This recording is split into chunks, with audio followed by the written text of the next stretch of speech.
How would you like to start the day on the front foot rather than always playing catch up? Today I'm going to share with you 3 little hacks that you can use to start the day right. And don't worry, I'm not going to talk to you about a morning routine. Rather, I'm going to give you some principles of what you can do in the morning to make sure that you're setting yourself up for success. This is something that I used to always struggle with.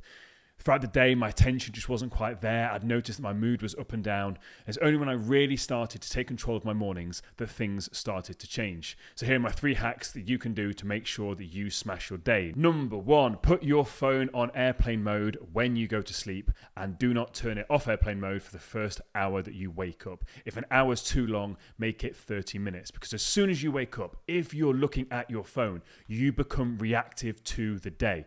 You cannot control what you see. You're going to be potentially bombarded with negative text messages, negative emails, it could be work emails, or worse still, you could be scrolling on social media. And what's happening is information is going into your brain and it could be knocking you off course. It could be setting you up for the day in a negative tone.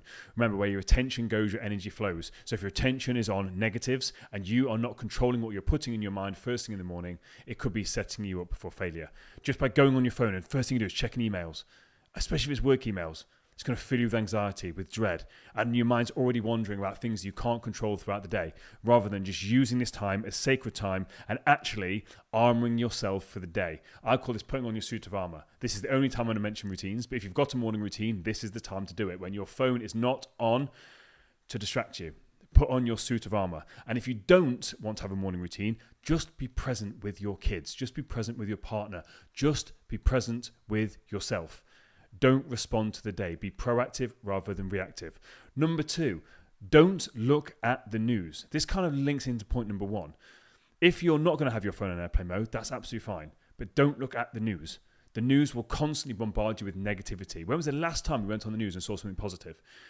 Sometimes I look at it because I don't want to be ignorant to what's going on in the world. But if the first thing you're doing is looking at the news, whether it's on the radio, whether it's on TV or on your phone, you're setting yourself up for negativity. You're being bombarded with negativity. Your brain is absorbing that negativity and it's going to make you feel a certain way. That is what it's designed to do.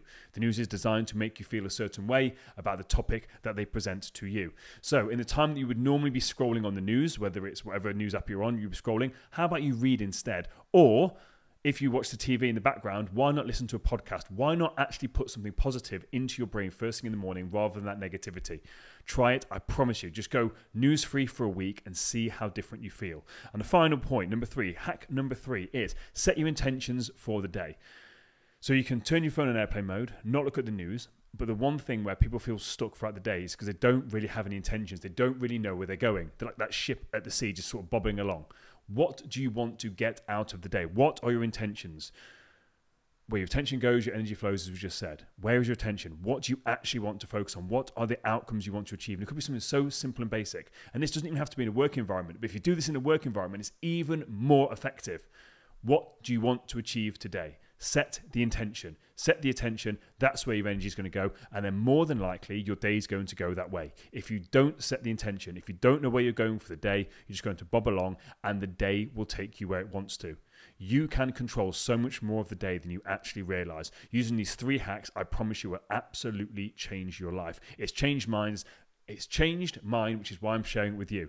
If you took any value from today's episode, don't forget to like and share it with a friend. If you're on YouTube, think about subscribing so that you don't miss any further episodes. And if you're on Spotify and Apple Podcasts, don't forget to give us a follow and a like as well to make sure that you don't miss any further episodes. See you next week.